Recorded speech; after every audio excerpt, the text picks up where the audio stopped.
All right, guys, welcome to City Church. How you doing?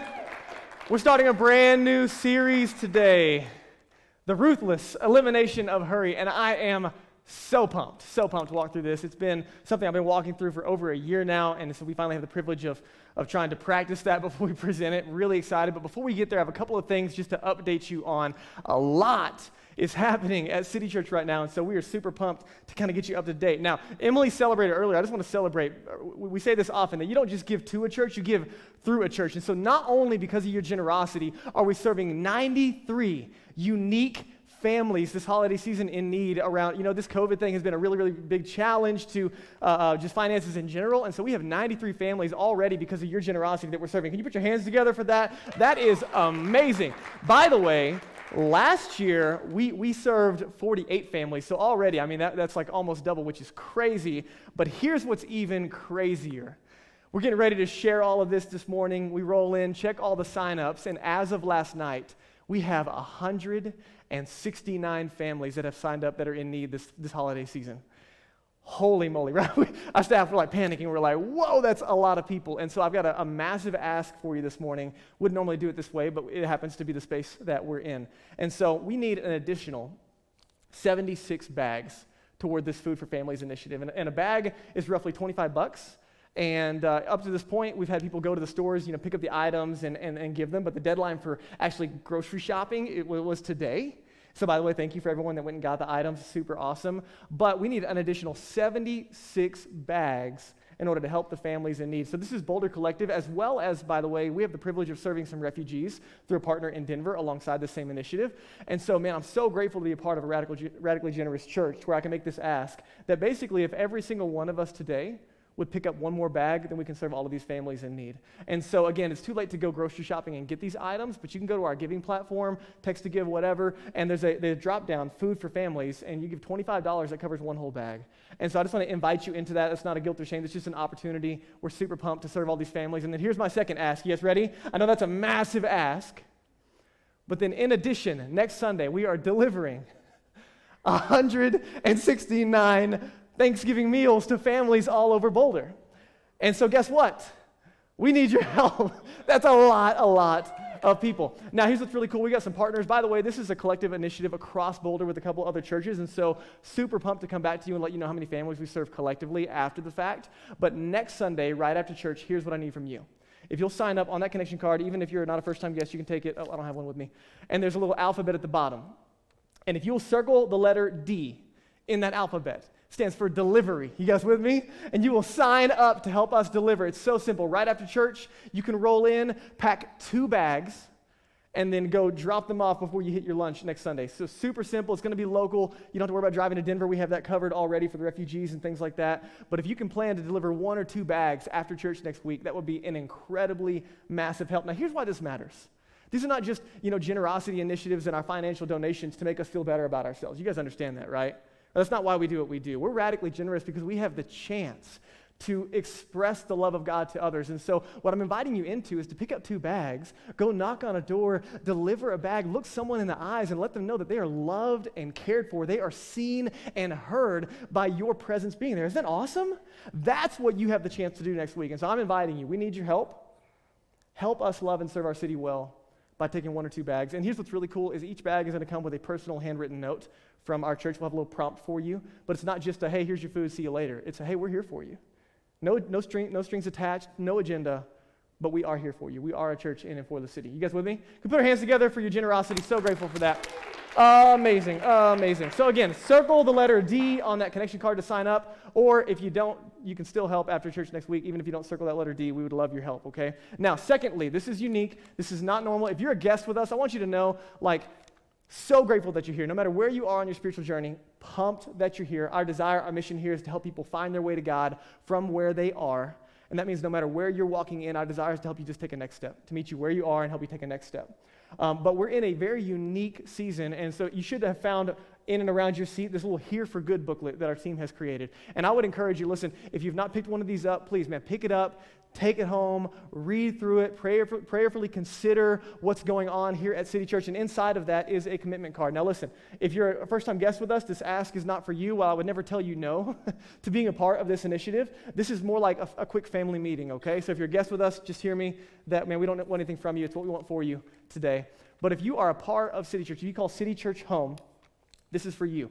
We have had the privilege of being in this building since COVID kicked off, some generosity of other churches and things like that, but we don't yet own it. And so we find ourselves in a unique position of having the opportunity to own this property, as well as actually some other opportunities opening up in front of us. And if you can imagine Boulder being one of the most expensive places on the planet to live, owning a building is no small task. And so we have felt led to start this initiative called the Here for Good campaign. And what this is we knew when God called us to Boulder to start City Church, we're a little over 2.5 years old.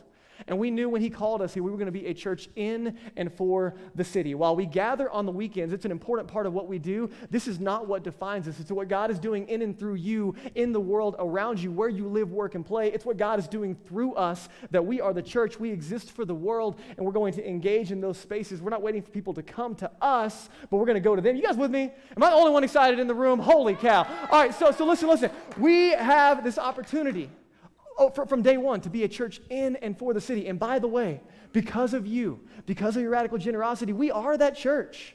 Right now, when people hear the name City Church, it's not a bad taste in their mouth. Way to go, God, right? Like, way to go, you. That's a massive win. But here's our dream. We don't want to just be a church in and for the city for a few years. We want to be a church here for good.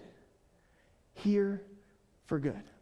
And one of the ways that we can have that longevity is through this effort and prayer towards permanence. Now, God's doing a lot. I don't have time to share all that with you today. This book does a lot for you. We have created a landing page on our website. There's a video there where you can catch a lot of the details of what's going on through the Here for Good campaign. Also, that landing page is a tool for you to share it with anyone and everyone that you could possibly think of, okay? And here's our effort. Currently, this building, our seller is looking at $4 million for this property. Everybody like, so if you have $4 million, let me know. That'd be great. But if you're like me, you don't, and you live in Boulder, so you don't have much of anything. But here's the deal. We feel led to make an effort at raising $1 million toward a down payment on this property, or we actually have some other chances even after that. So think of this as like option A, and we have other options as well. So we're working toward permanence right now. Again, if you're a guest with us, I know these are like, oh man, there it is. There's the church in the mud. Listen, we'll talk about it. Don't worry about it. It's not for you, okay? But if you're a part of this, if this is home for you, man, listen, we're making an effort at raising $1 million toward this initiative. There's a commitment card in there, and we are asking you just prayerfully consider how God would have you be a part of the Here for Good campaign. I need you to hear me. Last week, we met with a little over 40 people from our core team, and as of today, before any other commitments have come in, because of God's incredible grace and because of the favor that we're seeing, your leaders have gone before you. And as of today, before we've made the ask publicly to our church, we've already seen committed $273,000 toward this initiative. Can you put your hands together for that incredible generosity? That's before I've asked anyone else in the room. In addition, we sent 200 letters to all of our external partners that have helped us plant up to this point, and we're asking you again to just pray about. God has already raised $250,000 toward this initiative, and we're confident that He's in this, and so we're just trying to press in and see, all right, God, what's next? And so while we don't have the next step completely, we know that without $1 million, we're not a contender for any property in Boulder. And so we're making that initiative, we're making the ask, but I need you to hear me. Let me just very, very clearly. Pray about it, and if God doesn't tell you to give, then don't give. We mean that 100%. If God doesn't tell you to give, don't give. But if He tells you to give, and we ask that you do it joyfully and expectantly, knowing that we are not just planting a church in Boulder or a church for us, but we're planting a church in Boulder and for the West and for the world. You guys are a part of something bigger than yourselves. I just want to say thank you for that. And to remind us, listen, I know that even a building campaign can kind of be weird, and we'll talk about that a little bit today. But we just kind of find ourselves here, okay? We didn't stir this up. This kind of all happened in front of us. A couple of months ago, this building was not even an option for us as far as ownership. But in order to remind us that we're a church in and for the city, to remind us that this is not about us, between now and the end of December 31st, this year, December 31st of 2021, every dollar that comes in from our members, we're going to give away 10% to missions and church planting in the West and the world. As an expression of generosity, as a commitment to our mission, that we are not a building. A building is a tool to serve our city. All we're dreaming about right now is imagine how much more we could do, how much more good we could do for our city with a space that we can leverage for the good of others 7 days a week. That's what we're talking about. And so already today, man, we've seen God do amazing things, and we're going to set the bar high with generosity on the front end. And so everything that comes in between now and December 31st, we're giving 10% away to missions and church planting in the world. And by the way, we've done that with our regular giving since day one. 10% of every dollar that's ever come into City Church has gone back out the doors to missions and feeding centers and church planting around the world. And so, man, I just want to say thank you for being a radically generous church. Thank you for taking the time to pray.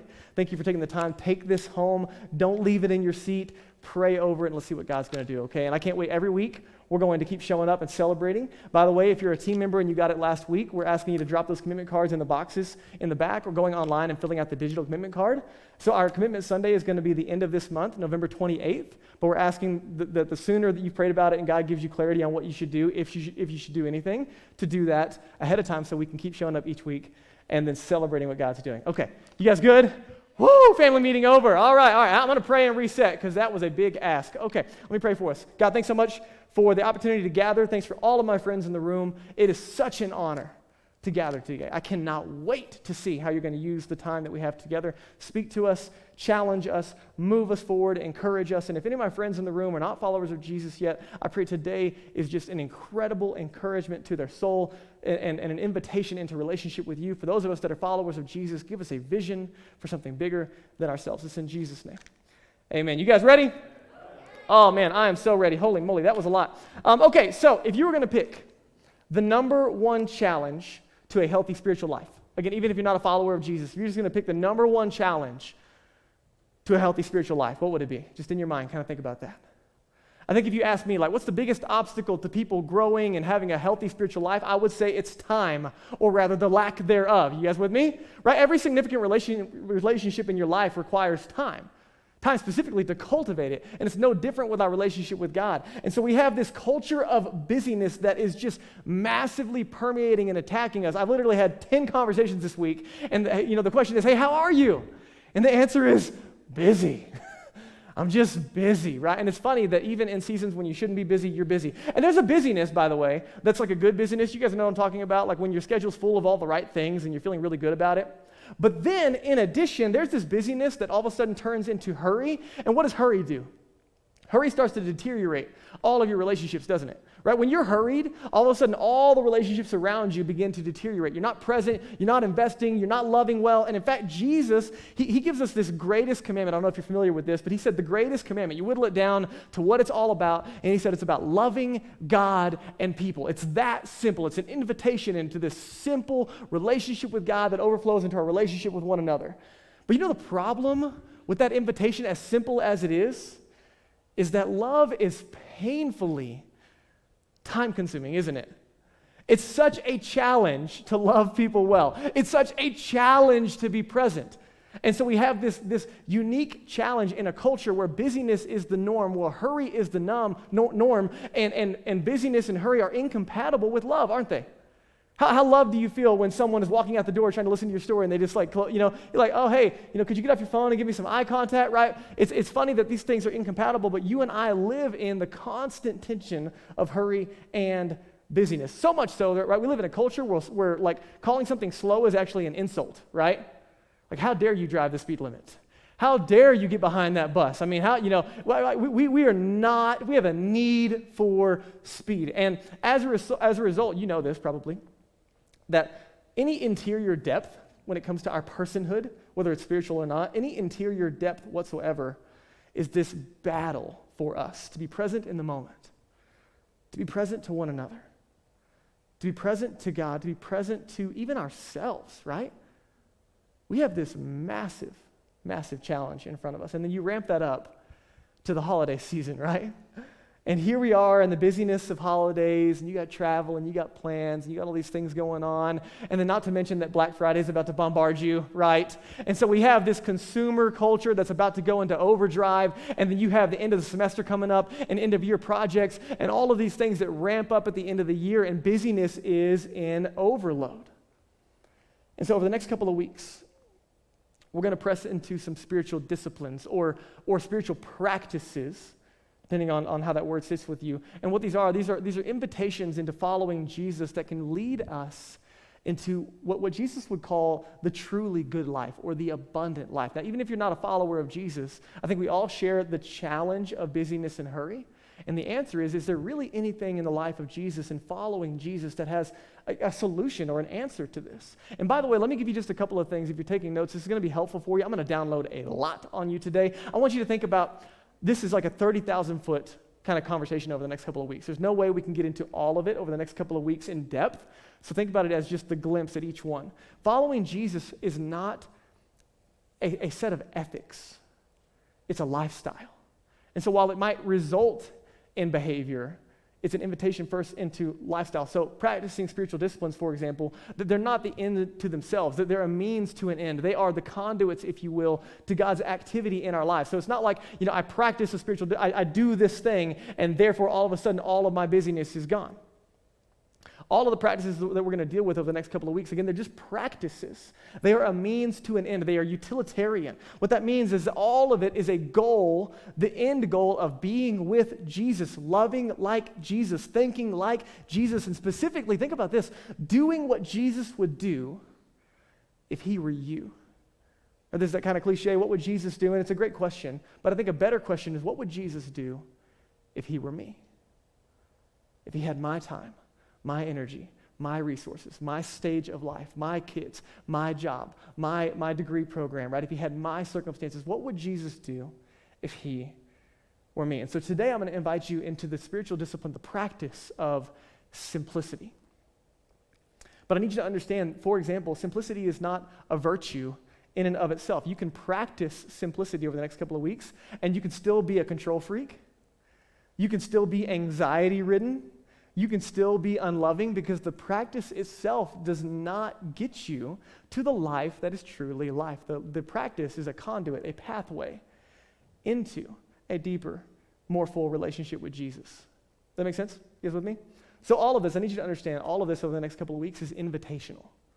So even for the Here for Good camp, I know this is a lot going on right now, and I know you're getting a lot today, but it's invitational, meaning there's no pressure.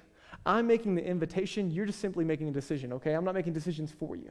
And so let it sit in that space that you need to reflect personally and say, okay, where am I? Where do I want to be? And what is my next step? So I want to give you a couple of resources because there's no way I can cover it all today, so just massively helpful resources. Number one is where this series is built off of. John Mark Comer wrote the book, The Ruthless, Elimination of Hurry. I read 54 books last year. I'm not bragging. Just happened to be what it is. I've not read 54 this year. If it makes you feel any better. Number one book on my list is that one right there. Out of every single, and they're amazing books, but this one right here is number one. Massively transforming for my soul last year. So if I could encourage you to pick up any book, pick up The Ruthless Elimination of Hurry. The second one, easiest second, is The Celebration of Discipline by Richard Foster. Massively encouraging. Again, these are all practices. Invitational practices. And then I want to give you one more thing. This is kind of unique. It's going to make more sense next week. But there's this book called Waiting Here for You by Louis Giglio. It's a 21-day Advent Devotional. Advent is like this kind of that waiting of the story of Jesus kind of between now and Christmas. And so we're going to actually start together. We're going to invite you to walk through this book, this 21-day devotional beginning in December with us as we approach the Christmas season. And so I'm giving you a heads up now. You can go online and grab this book at bookstores, Amazon, wherever you do your book shopping. But this is an incredible book. I've got it on Kindle. Danielle has a hard copy. 21 days. It's going to make more sense because next week, Maddie is going to be speaking and sharing with us the disciplines of silence and solitude and Sabbath. And so this book is going to speak directly into that, but I'm trying to give you a heads up so you can get it before we start the 21 days. Does that make sense? So if you want to join us, I highly recommend you pick up that book. It's an incredible, incredible resource. Now, disclaimer before we get moving. You thought we were already moving. We haven't even started yet, okay? Sometimes, like today, when we talk about simplicity, it's this big conversation about time, energy, money, stuff. Like, it's all connected.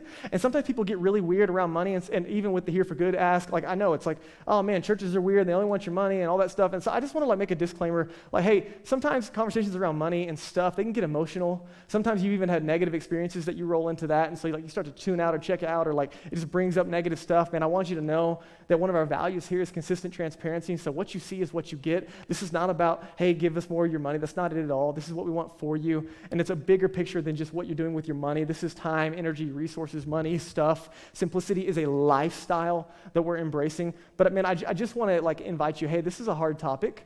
And I'm not by any means perfect here, but Danielle and I have been pressing into this discipline heavily over the last year. And while we haven't got it all figured out and there's still more to surrender, I also find myself in a space, genuinely, guys, I am more grateful, more content, and more generous in this season of my life than I have ever been as a follower of Jesus. And I think it's directly related to what God has done through these. That's a good movie, by the way. But what God has done through these practices over the last year. And so now here's what's ironic, okay? This conversation today, what we're starting today, has been on the calendar all year long, okay? And so then we happen to be in the middle of this Here for Good campaign, and I just want to let you know they are by no means related. They literally just happen to be falling on the same day. How crazy is that? So my thought was, as I was praying about it, I'm like, man, either God is just that good, or I'm just that dumb. I don't know which one it is. We'll find out, right? So I just want you to know that while all of this is happening, this is where we find ourselves, but today's conversation is intentional. And it's been planned all year. And so have some grace with me as we get into it. I promise it's going to be helpful for you and our souls. So simplicity, what is it? Simplicity is this invitation into, if you're going to ask a big idea, this idea of less is more. Think about it. You and I live in a culture, if you're like me, you've been programmed to believe that not less is more, but more is more, right? More is more. But not just that, more is more, but more is normally better, right? If I've got $1, $2 is better, right? If I've got one car, 2 cars is better. If I've got one kid, well, actually that one doesn't apply, but if I've got one Oreo, 2 Oreos is better. If I've got one double stuffed Oreo, 2 double stuffed Oreos, when you take both sides off and you put them together, that's way better, right? More is better. And we live in a culture that says what you don't have is what you need. What you don't have is what you need. What you don't have is what you need. And less is not more. More is more. And more is better. That's the world that we live in. But sometimes, think about it, sometimes less is more. For example, I bought some new tires for my 03 4Runner. I've always wanted big mud tires. I was so excited about it. I got a really good deal, found it on Facebook Market, got to pick up these tires, and they just barely, I get them on there, and they are just a little too big. I mean, they look great, but they rub a little bit, And so I'm like, oh, man, a little investment, want to do the upgrade, let's do that. And so then I'm like, you know what? I'm just going to lift the front end myself. I'm going to save money. I'm going to just be efficient. I'm going to lift the front end myself.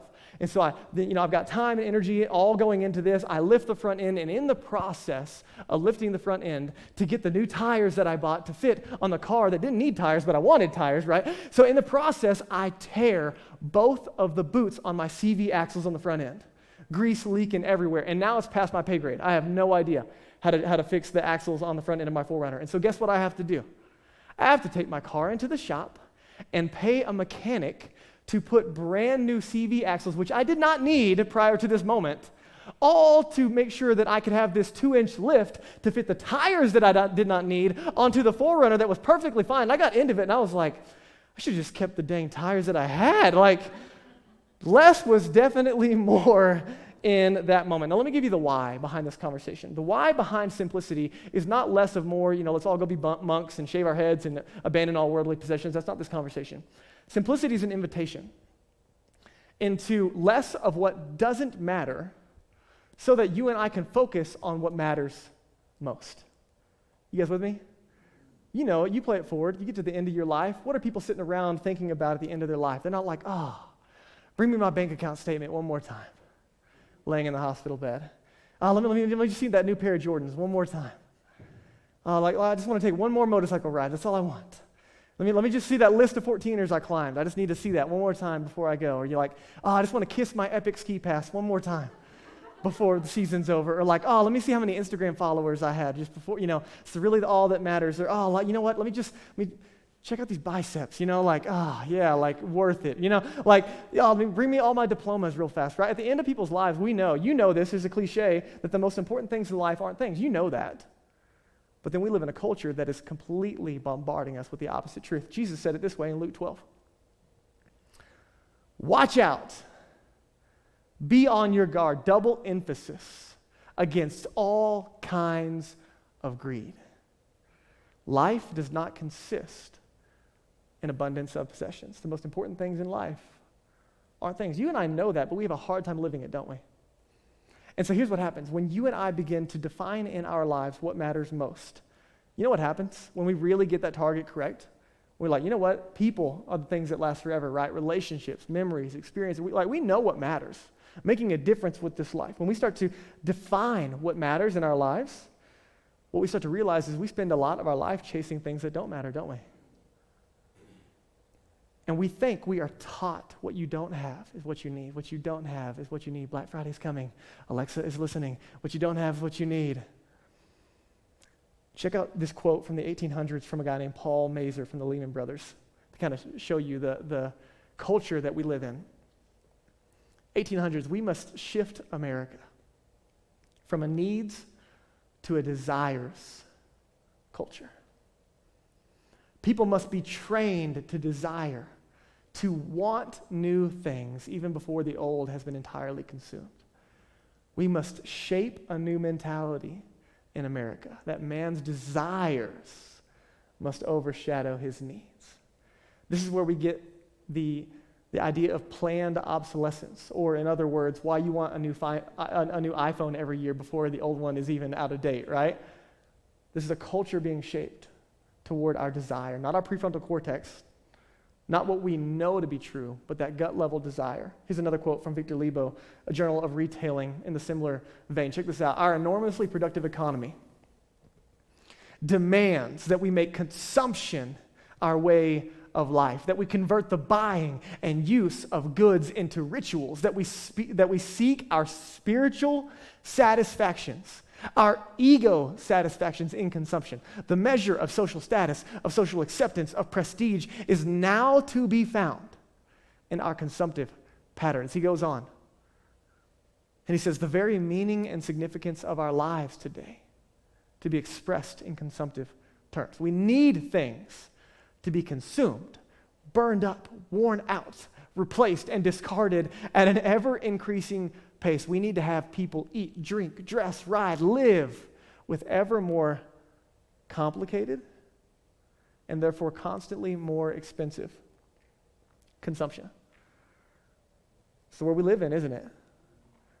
And there's some people behind the scenes pulling the strings at our hearts, hitting that desire in our bellies and not the logical side of what we know to be true. Let me give you some stats. If you want to write these down, this is crazy, okay? You and I are bombarded with 5,000 advertisements a day at our unconscious drive. You know that. But the average American today has over 300,000 items in their home. Compared to 50 years ago, we consume 2 times as much as we used to. And then in increasing over 50 years ago, the average home has tripled in size, which I know it doesn't feel like that in Boulder sometimes. And maybe it might not be true, but on average, the average home has tripled in size. Now check this out. While simultaneously, 25% of people who have 2-car garages cannot park in them because of the amount of clutter in their garages. Now this is astonishing. In the world of storage wars, and we have so much stuff that we don't even have room for, that we got to rent storage units. There is enough storage space in America owned by Americans that there's enough for every single American, homeless population, rich, poor, doesn't matter. There's enough storage space in America for every single American to have 7.3 square feet of storage. You know what that means? We could literally sleep our entire nation in our storage units for our stuff while we have homelessness as a massive problem. Isn't that interesting? The average debt in America right now is $15,000 alone in credit card debt. And by the way, there's a rich version of this, a middle class version, and a working class version. There's different versions of this, but the stats are the same. They're just different levels of stuff. Here's what's interesting. When it comes to measuring the poverty levels toward consumption and simplicity, from poverty up to the $70,000 mark of income a year, happiness has been shown to increase with the increase in wealth. So, you're making $40,000 a year and you're slowly going up for a family of 4, up to $70,000. Happiness does indeed increase. But what we found is at the $70,000 mark, No matter what you have access to, no matter what's going on, happiness plateaus and eventually begins to decrease. What we're finding is that once you hit a number, there's no longer happiness to be found in the pursuit of more stuff. A middle-class life begins to plateau. And so to quote the notorious B.I.G., mo money, mo problems is what we're seeing in our culture. You guys with me? This is not something new to you, but we have more than enough data. The cultural stats are in that consumerism is killing us. We have more of everything, as Americans specifically. We have more of everything except happiness and margin, don't we? We see depression on the rise, and it's not because of a lack of the advertisements telling you what you need to be happy. We know this in our hearts. More stuff does not lead to the good life. In fact, maybe more stuff is sabotaging the good life. The famous Rockefeller said it this way when he was asked, how much more money do you need as a rich oil tycoon? He said, just a little bit more. I don't know how much I need, but just a little bit more. And that's where all of us, contentment is just outside of our reach, isn't it? Just a little more time, a little more money, a few more hours, a little more stuff. And so for many of you, we're followers of Jesus even, and we would say we love God, but man, our attention, our time, our resources, our lives, there's no margin, we're distracted. So here's the question today. Is there a practice from the way of Jesus that can set us free from the bombardment towards our desires, this endless consumption, and that can actually point us toward contentment and margin and that life that is truly life? Is there something in the way of Jesus that could address that? And the answer is no. Let's go home. That's a joke, right? No, of course there is. Of course there is. That's why we're here. And the answer is simplicity. It's simplicity. And by the way, just for what it's worth, the church has not done a very good job of addressing this conversation. I don't know what your background is and what you've been exposed to, but maybe you've been exposed to, the church saying, hey, give 10% of your income to the church to honor God, whatever. But then the church never speaks into the other 90%. The church has done a poor job. It's kind of like, hey, make sure you give 10% to God, but then everything else, it's yours. Like God is not involved in that. Do whatever you want. That's poor stewardship and help. And so the church has failed at that, I think. But here's what's interesting in light of that stat is that 25% of Jesus' teachings in the New Testament are on money and stuff. Can you imagine if every fourth sermon here at City Church was on money and stuff? Like no one would come back, right? Like, I'm not going to that church, right? And I need you to understand, most of Jesus' teachings weren't toward rich people, right? That's kind of where our minds go sometimes. Not only are we among the wealthiest in the world, top 2%, depending on just living in America on its own, but Jesus wasn't even talking to rich people. He lived in an agrarian society, and most of his audience were not rich. They're middle class or even lower class, marginalized workers. And so I need you to understand, for Jesus, when he talks about money, it's not because he was doing a fundraising campaign, right? Jesus was aware of the condition of our souls and our proclivity towards consumerism. And here's what Jesus knows that you and I might not know, at least not cognitively. It's that when we consume things, the more that we consume, the more that those things begin to consume us. And so Jesus speaks to the heart. That's why Jesus said in Acts chapter 20, verse 35, he said, it is more blessed to give than to receive. That word blessed, you could be translated more happier. Literally, there is more joy found in giving than receiving, in contributing rather than consuming. And so again, I want to invite you, with the time that we have left, into this very simple practice of simplicity. And simplicity is very, very simply less is more living. So what would it look like to take Jesus seriously here? Is there a teaching in the way of Jesus, again, that speaks to this? And I think the answer is yes. Now, prior to our Western culture, this is actually an ancient practice. The practice of simplicity is something that goes back further than our current movement of minimalism or whatever we see. It originally was called frugality, which we don't use a lot because all you think of is like Scrooge, around Christmas time and pinching pennies and stuff. So we don't use that word a lot, but it comes from the Latin word frux, which literally means a fruitful life, or to have joy, or to enjoy life, which again, we're talking about margin and life that is truly life. A more modern term of this is going to be like simple living, or minimalism has been coined as of late. And while it's not strictly a Jesus movement, there's a guy named Joshua Becker who has pioneered a lot of that work. He's a former pastor, loves Jesus, and is doing that work. He has a great book on minimalism I highly recommend as well. But again, it's this invitation into simple living. So let me give you a couple of things. What is simplicity simplicity not what it is, and then just a few things to do this week. I'm going to just give you a 7-day trial run. You guys with me? Okay? Money back guarantee. All right, 7-day trial run, all right? What is simplicity not? It's not architecture, okay? Just a heads up, it's not architecture or design. It's not organizing your stuff. Actually, that's kind of antithetical to simplicity, right? Unless you live in a, single bedroom, apartment, which you might. But like organizing is normally just the purpose of making more room for more stuff, right? So it's kind of antithetical. Marie Kondo is a little bit helpful, but, whatever. All right, it's not a fad. This is not just a fad. This is not about living with nothing, by the way. The conversation of simplicity is about living with less of what doesn't matter, more of what does. And then also, this is not about decluttering our closets, by the way, okay?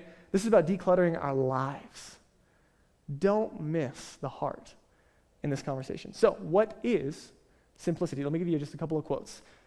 Richard Foster defines it this way. Simplicity is the inward reality of single-hearted focus upon God and his kingdom, which results in an outward lifestyle of modesty, openness, and unpretentiousness. What a word, right? And which disciplines our hunger for status, glamour, and luxury. Isn't that good? Joshua Becker defines it this way. He says, simplicity is the intentional promotion of the things that we most value and the removal of anything that distracts us from them. Jan Johnson says it this way. It's intentionally arranging our life around God. That's the invitation of simplicity. And lastly, John Mark Comer, in his book, The Ruthless Elimination of Hurry, says it this way. Simplicity is limiting the number of our possessions, expenses, and social obligations.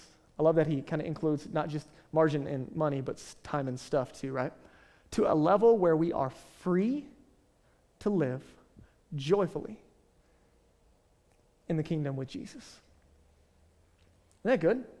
This is the invitation of simplicity. So let me show you this incredible invitation from Matthew 6. This is how we're going to end our time.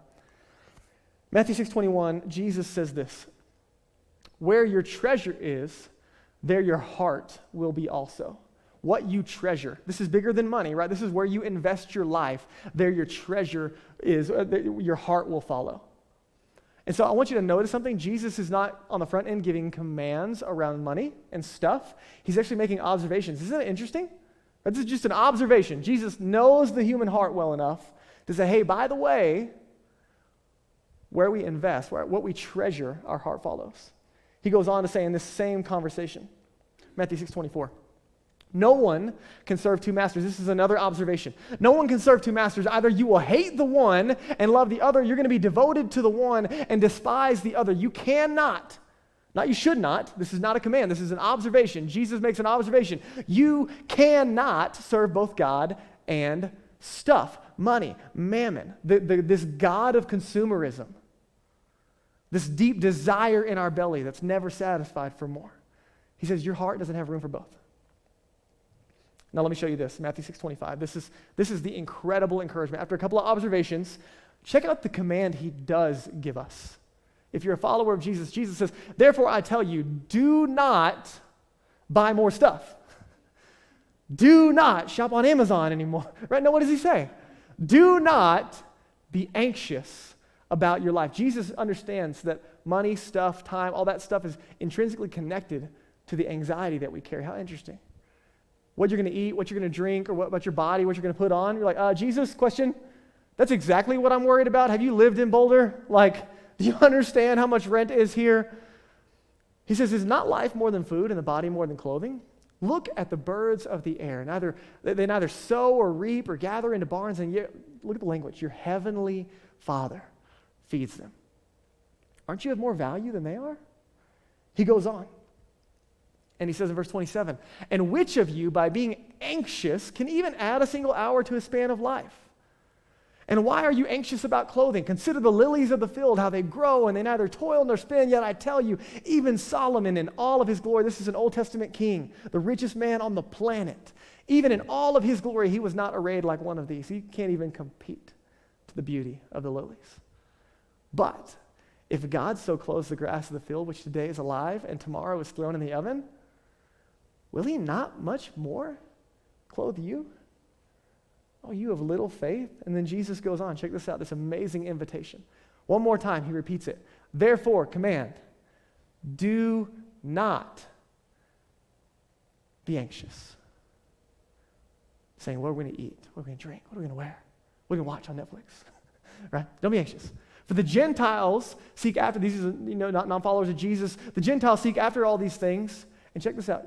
Here's where the confidence is rooted in this command. Your heavenly Father knows that you need them all. And then here's the command. Check it out. Seek first the kingdom of God and his righteousness, and all of these things will be added to you. Seek first the kingdom of God and his righteousness. I love this. For Jesus, the invitation of simplicity is this contentment found in your relationship with God. There is security to let go of all of the worry and anxiety and stuff, not of your own effort, but by allowing this reminder, your heavenly Father, God, who loves you. You have access to God as Father. That is enough to change what we pursue. And so as Daniel comes, I want you to reflect on this space. To seek first. Let me ask you a question. What is a kingdom made of? For Jesus, a kingdom is about people. There is no kingdom without people. So to seek God's kingdom and to seek his righteousness, what is his righteousness? It's not of ourselves, but rather in the character of God. What does Jesus say? It's the same thing he says in Matthew 22. You give your attention. You seek first God and people. There's only two things on this planet that last forever. And that's me and you. You and I seek first God and people. And he says everything else is going to take care of itself. And what this does is it begins to create margin in our lives. Here's what I'm going to do. This week, we're going to send out some resources for you to practice simplicity. Very simply, it looks like this, two things. It's learning to learning to cut back and learning to clear out. We're going to give you more instructions on those. Just something to practice. 7-day free trial. Give it a shot. Cut back one thing, clear out something. We're going to send you guys those. You can watch our social media platforms, all of that, to catch just a very simple practice on simplicity. But before we go there, I want to give you just some closing thoughts. The effort here is not abandoning material. Like, God's not against nice stuff, okay? But it's better to have some nice stuff that you own than a bunch of junk that owns you. Does that make sense? Craig Rochelle says it this way: the richest people in the world are not those who own the most, but those that need the least. For Jesus, he's inviting us into this deep relationship with God that overflows into contentment. And we're just creating margin and space to experience that life. You might not have the privilege, but I've had the privilege of going around the world and seeing, just Jesus followers in third world countries and places where there's, lack in a very real way. And you know what's most challenging to my soul is that I've been around Jesus followers who literally have nothing. Dirt floors in the space that they're worshiping in, no PA systems. They have barely enough to feed their families. And I've seen Jesus followers who have nothing, but they worship Jesus like they have everything. And you look at that, I look at that and I say, man, I wish I had the margin in my laughter. I wish I had the passion like that. And you ask the question, man, what does it take to get there? In the words of St. Francis, we must lead a cheerful, happy revolt against the spirit of materialism. That's the invitation of simplicity. Or in the words of Jesus, we're invited to seek first the kingdom of God and his righteousness, to love God and people, to let those two things steer every other thing. Guys, listen to me. Your life is too valuable. Your calling is too great. Your God is too good to waste your life on meaningless things. We get one chance at this. We get one life to spend. And so I'm going to trade in stuff for relationships. I'm going to trade in the busyness and the hurry for margin and peace and experiences. And above all, I'm creating room to have a deep and abiding relationship with God that overflows in my life into purpose and passion and joy and peace. And so the good life is not found in big tires on your 4Runner or eating out 10 times a month or a bigger house or more stuff or one more drink. What if the good life is actually found in a relationship characterized by simple living, radical generosity, and a gratitude overflowing for the simple pleasures in life? Hurry, busyness, overload, right? This culture that we live in, it's crowding out the capacity we have for love and joy and peace. And I know you want that. But here's the invitation from simplicity. It helps us shape our lives with margin to both give and receive the love of God. So some of you, I know you're leaning in, and I know this is a 30,000-foot view, and so you're like, oh, what do I do? Stay tuned, okay? But some of you are like, man, I want to believe this. I want to receive it. I want to live it. I want to pursue it. And I would encourage you, man, what is your next step? What has God already put his finger on in your life? Something you need to cut back, something you need to clear out. But some of you, listen, you're not followers of Jesus, and you've been pursuing your whole life, a lot like I was. Didn't grow up in the church or around the church, chasing anything and everything to fill the gap in my life. And I was pursuing anything and everything to fill that void. But you know the problem? If you're not a follower of Jesus and you're chasing that void, you and I are looking to material things to fill a spiritual void. That what you and I are looking for can't be found in anything around us, but it's found in a relationship with Jesus. And so I need you to understand, if you're not a follower of Jesus, Jesus, the Son of God, he died to forgive our sins. He rose again to make us new, to make us right with God and give us new life that leads into the good life. And so if you have never taken a step toward Jesus and said yes to him, could today be the day for you to say, Jesus, I need you to save me and set me free, and I want to walk with you into the life that is truly life.